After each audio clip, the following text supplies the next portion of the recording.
Hello, time for another vlog. It's a long time since I've done one actually, but only really do them if I have something to say. So yeah, one thing, I am self-isolating today.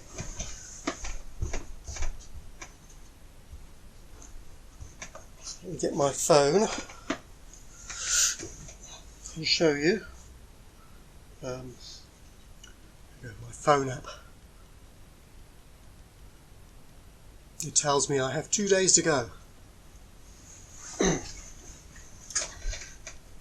Because I went down to Torbay last week, and that's where my Babacom video came from, last weekend's video, and I got back to London, and after a couple of days, lo and behold, the app said, hey, you've been in the vicinity of someone who's since tested positive for COVID, and therefore I've got to self-isolate, it told me, for 6 days. And, well, self-isolating, I read the rules, it means I've got to stay in, I cannot go out for any reason. It doesn't mention emergencies, but I guess, you know, if the house is on fire I can go outside. But I'm not allowed to go out to buy food, or to do exercise or anything like that, just because of phone app, right? So if I suppose nobody would challenge me, but, you know, I don't think I've got the dreaded lurgy, but you never know. If I have, it's pretty asymptomatic. I can't tell for sure because I have a little bit of hay fever this season. A lot of people have been saying their hay fever is worse this year than usual. I suppose it might be because people are staying indoors so much and not getting exposed to so many pathogens, and therefore the immune system is retuning itself towards pollen and rubbish like that instead. Maybe. It tends to focus on one kind of thing or the other more, apparently. But I don't know if that's the reason. I don't know if anyone studied it. Probably not. But anyway, I'm stuck indoors. And the funny thing is, that evening I discovered that the milk had gone off, and I thought, oh well, I'll get some tomorrow. I can have black tea for breakfast, it's okay. But then, just as I was going to bed, the phone pinged me, and there you go, can't go out. I mean, I could organise some if I really, really needed it, but I don't care, really. That was on Friday night. Then, okay, yesterday lunchtime, yesterday evening, the lettuce and fresh stuff ran out, so I'm on canned food now. So you do have to kind of be prepared for little lockdowns these days. But I am, so that's alright. I mean, I can't keep fresh food fresh for more than, 3 days maybe, at the best, so stuff in the fridge will keep, but not stuff like lettuce and so on, which seems to go off tremendously quickly. And I'll be going back to work on Wednesday, I think. I mean, I'll work from home anyway. If I'm not at work, I can work from home. So it's all the same to me. The good advantage of staying at home, of course, is that I don't have to travel, save a couple of hours every day. And I know a lot of people are sceptical about the need for all this, but especially in Britain, where about 60-odd% of the population have now been double vaccinated, or will have been double vaccinated within a month. But the government appears to be wanting to remove restrictions too early again. as they have done multiple times before. Well, I think it's a big mistake. What we should be doing is waiting until the vaccination program is complete and then remove restrictions. It's only 2 months away, and yet they want to remove restrictions on the 19th of July.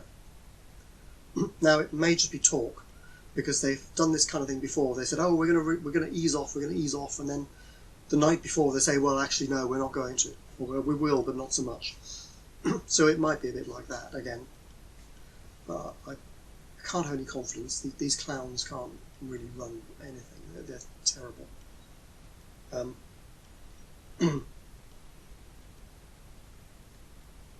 Really, what we should have done for managing, I think, the whole thing is implement the UK's pandemic plan, which countries like Singapore and so on did, and it worked.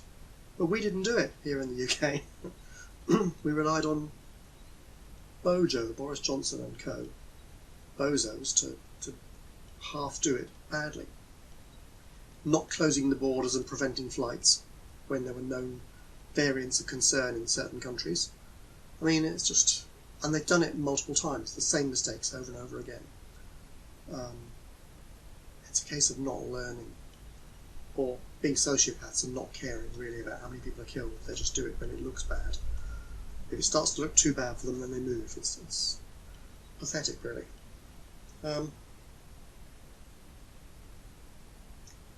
What they're planning instead is to ease restrictions, almost all of them, on July the 19th. So they may retain some mask wearing on trains or something, I don't know. On the train I was on to Torquay, most people were not wearing masks anyway. Other staff were, but they were not enforcing the wearing of masks, and I'd say about 8 out of 10 people, maybe 7 out of 10, were not wearing masks. Some of them had them around their chins, but not covering their nose and mouth. A bit, dimwits.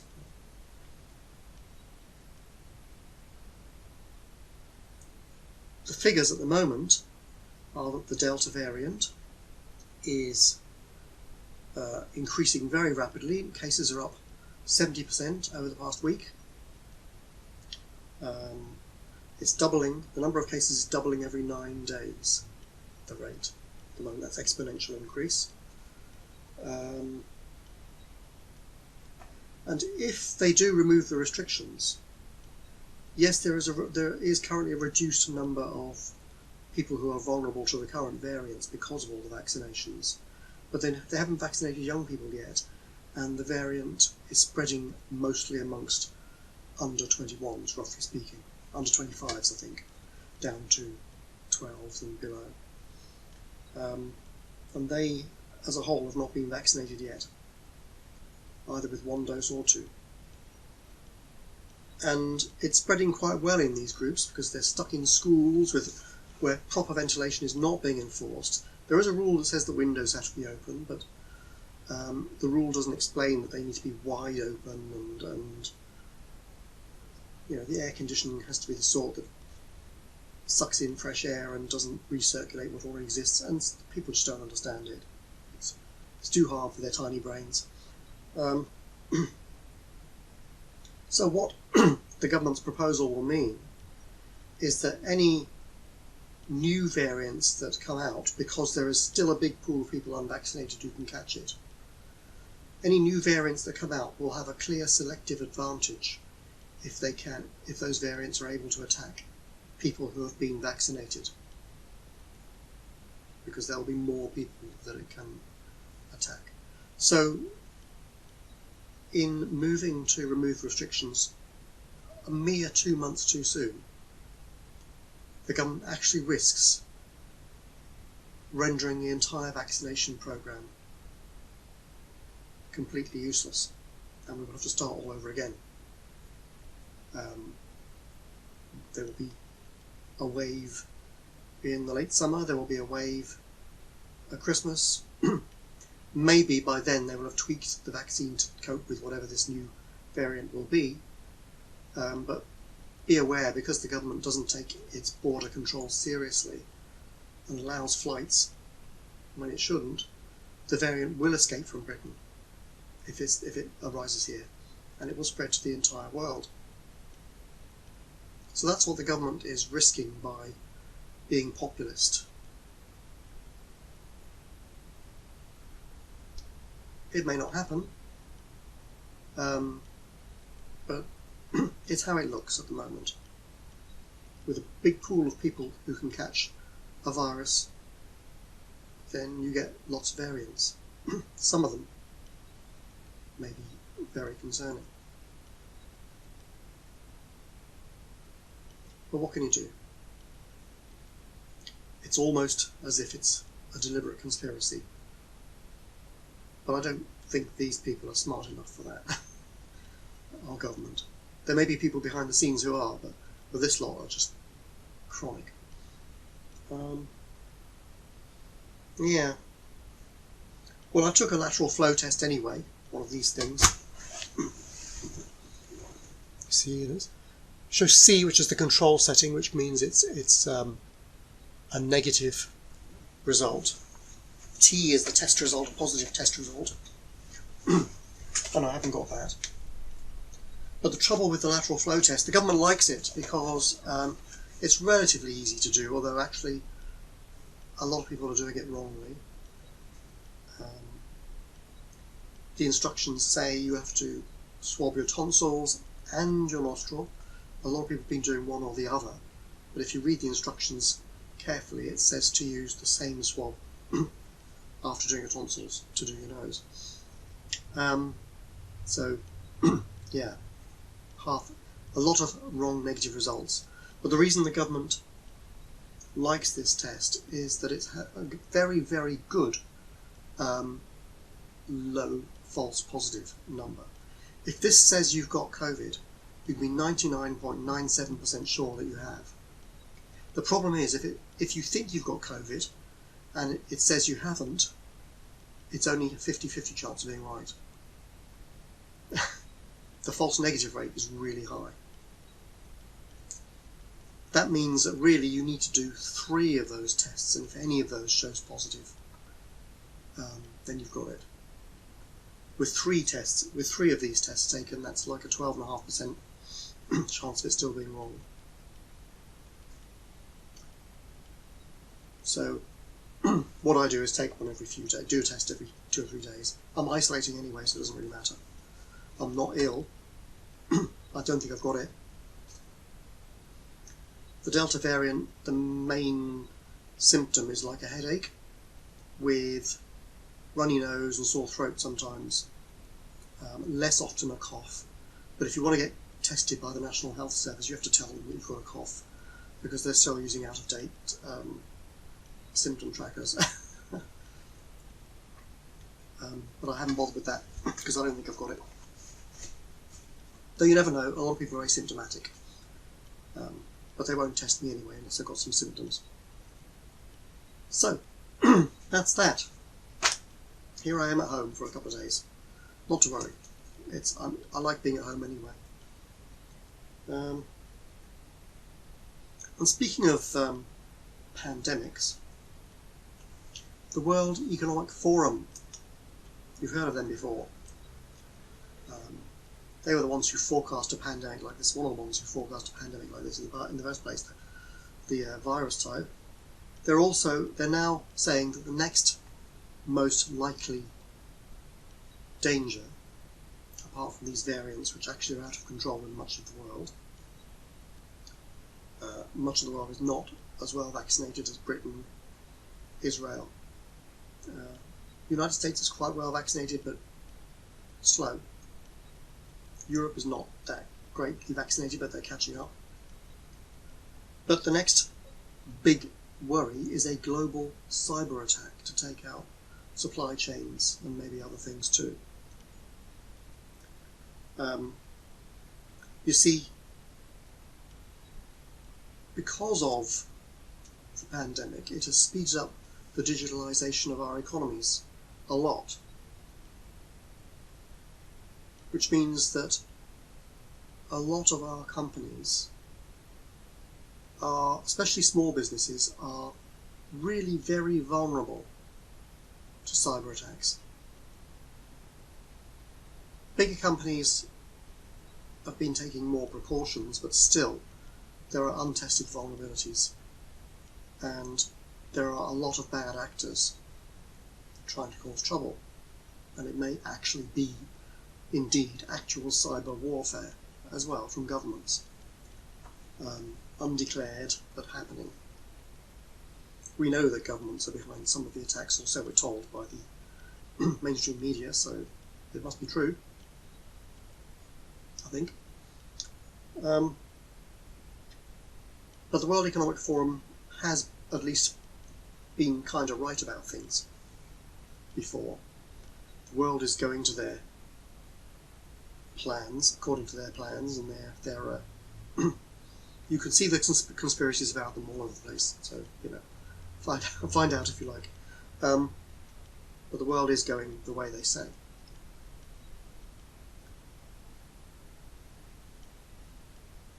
Where we will own nothing and we will like it. They will own it, and we'll have to rent it. But anyway, they're saying that the big cyber attack would be like a COVID lockdown, except that the internet would be down too if it was really bad, because with a sufficiently virulent attack which could spread around the world within hours or certainly days, the only way to protect your devices against a totally new kind of attack would be to disconnect it from the internet. And that's not just computers and phones. It could include all sorts of devices that have chips in them. Cars. Would they work? Would traffic systems work? The power grid. Remember the oil pipeline takedown in the USA the other week? Ukraine's power systems were taken out in, was it 2015, I think? People have been testing these attacks. It's the same as China flying its jets into Taiwan's airspace to test the defences. Cyber attackers are probing for vulnerabilities. Just on Friday, what was it called? Huntress business group was attacked by Revil, or R-Evil, a Russian group apparently. Huntress provides services to other businesses, and they've been hit by some sort of new ransomware style attack, but they've had to tell more than 200 of their client companies who use their software that they need to shut down their servers as well. They have about 10,000 customers. So that is a major, major supply chain attack just Friday night in the USA.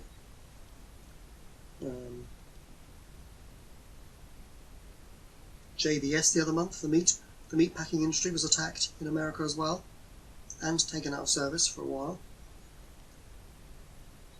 So they're probing, they're looking for vulnerabilities, and in an all-out cyber war, it wouldn't just be a little bit here and a little bit there, or half the country. It would be probably worldwide, and that's what the World Economic Forum is saying. And if the worldwide supply chain goes down, where will you get your food from? When shops have been targeted before, there was one chain attack just the other day as well. Don't remember who, but they had to close all their shops immediately. They couldn't trade at all. All their computer systems. They can't take the money, they can't scan your cards, nothing. So if you don't have food in stock, and it suddenly happens, you might find you can't buy any even if you can get to a shop. So you need the kind of food that can last for some time. I mean, fresh food is good, and I eat lots of it because it's better for you. But in this kind of emergency, after that runs out, you won't get any more for quite a long time. So you will need some UHT milk rather than pasteurised. You'll need at least a few eggs, I suppose, but they're kind of fresh. They do keep for a while. But lots and lots of tinned food, and maybe frozen food, but if the power grid goes down, that will spoil, and you'll have to eat it quickly. If you can cook it, which you might not be able to. If you're in a city, I mean, if you have a garden, maybe you can light a little bonfire or something and cook, I don't know, on the end of a fork. But it could be difficult. So, tinned food that can be eaten hot or cold is probably ideal. I don't know how much you might need. There's no knowing. And a cyber war could turn into the other sort of war, of course, if it really was a serious attack by a foreign power. I mean, I know we get all these stupid criminals scams all the time. I see my microphone is not working properly. Well, the camera's audio will pick it up. I have to rely on that. My microphone has shut itself off twice now. Once before I started, and again. Having trouble with the batteries. It's new, they're new, but it doesn't like them. Anyway, I know the camera's audio will pick it up. It's not as good, but from past experience it kind of works. With some background buzz. There was also a hospital attack in Ireland, and there have been elsewhere. And we have lots and lots and lots of email scams all the time. Idiots. Some of those emails, though, really do look realistic. They come from someone that you know, because that person's computer has been hacked. And so they're sending out emails to everyone on their lists. It can be quite difficult to tell a scam. You do have to be alert.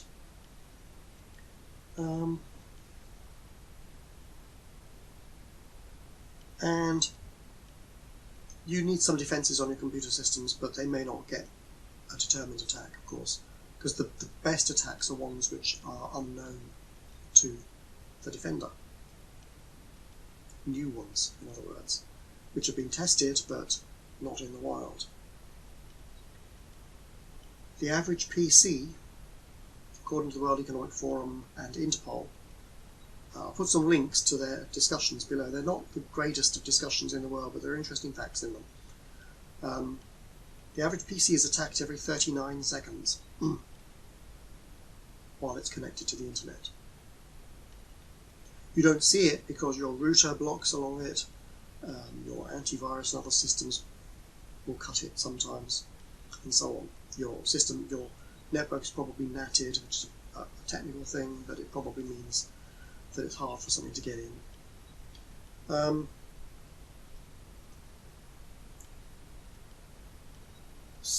think it was Cyberdyne or Cybercloud company, I forget the name. She was one of the speakers on the World Economic Forum's discussion that I linked to, option 2. Said that they have about 3 million clients and they see about 76 billion attacks per day. Attack attempts, that is. Just on their clients, not the whole world. And the Interpol spokesman said that about 300,000 new attack variants are uploaded to the internet every day. Think about, like, a COVID variant. We're getting, one or two of those every now and then, and serious ones less frequently. But there are 300,000 new attack variants for cybercrime every day.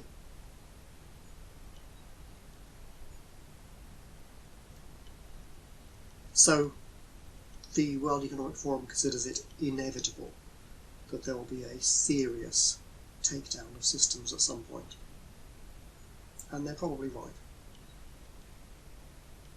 People have been talking about a Warhol virus for a long, long time, named after Andy Warhol, the artist, who said everybody will be famous for 15 minutes is one of his sayings. The idea of a Warhol virus was one that is so well designed that it can spread around the world in about 15 minutes. So there's no chance of updating your software to cope with it. All you can do is unplug, if you even get the time. You may not even get any warning. This is not anticipated to be as fast as that, but in theory it could be. In practice it would probably take it, a day or two to get around the world. Most likely. That would be sufficient. You still have to unplug everything if there's no defence. And you'd end up listening to the radio or the TV for your news, if they are not taken out too. If that is the broadcasters. Now our governments failed to act fast enough against the COVID crisis, except in Australia, Singapore, New Zealand, places like that, where they actually did do the right thing and lock down hard and fast, with the result that they were able to lift restrictions really quickly and everybody get back to normal. And like in Australia, they just have a regional lockdown. If there's a new bunch of cases, they lock down again for a couple of weeks and it's all over with. Anyway, most governments were stupid, and that's human nature. So they're not going to react to the danger of this cybercrime properly either.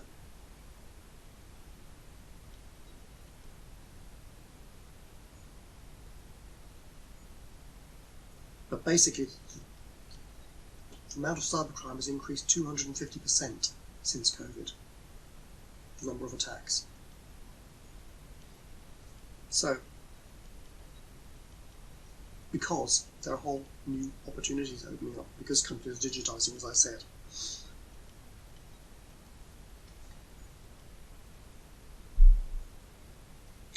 So, yeah, that's that. Now a couple of minor things.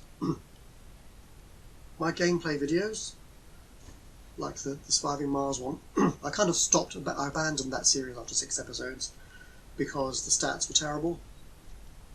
So there you go. In fact, the last 2 episodes, the stats were really strange. Normally, I have quite a good audience retention, maybe 25% of people watching it to the end. But not that many views on the gameplay videos. A couple of hundred on the first 1 or 2 episodes, and maybe 50 or so on the other episodes. But weirdly, for the last 2, it shot up to 500 views in a couple of days, whoosh, and then dropped to about 1 a day on both of them.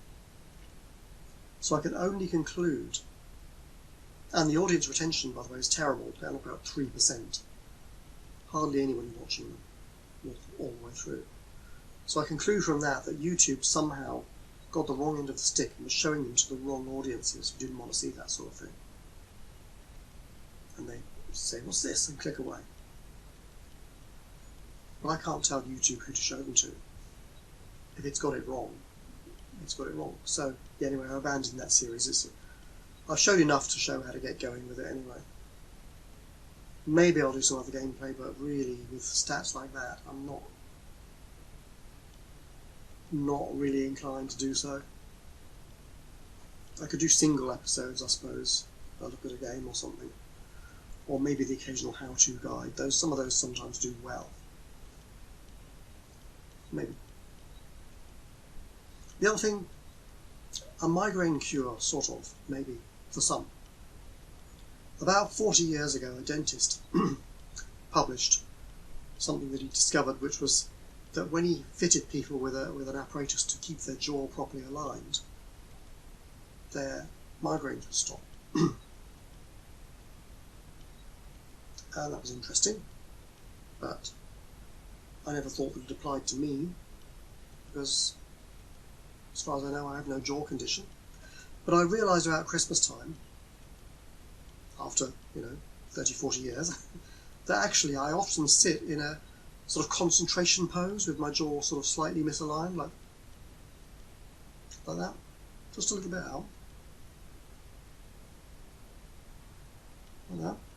and it causes tension in the muscles here, around the eyes, here a little bit. And I figure if I'm doing that all the time, or a lot of the time, a lot of cortisol, stress hormone is being raised. It can cause inflammation, and muscles can cause pain, and it can cause side effects. So I've been catching myself like 20 times a day doing that and stopping it, and just realigning the jaw. You can realign and relax by doing this. Just a couple of times. Move your mouth, the lower jaw from side to side a couple of times. And no migraines for, apart from one, in 6 months, 7 months even. So, pretty good. Pretty good. I just have to keep catching myself because it's an old habit and it's fading very slowly. It's now doing it sort of less extreme and less often, but this body here is still doing it. So I have to train it. No, don't want that. Just relax. And keep the mouth slightly open, teeth slightly apart. The correct position is about 1 centimetre apart, with the tongue maybe against the roof of your mouth to hold the jaw in place. Something like that. So that might help some of you, if you can spot if you're doing that. Okay, sorry about the audio. Something up with this microphone. And comments below. Bye for now.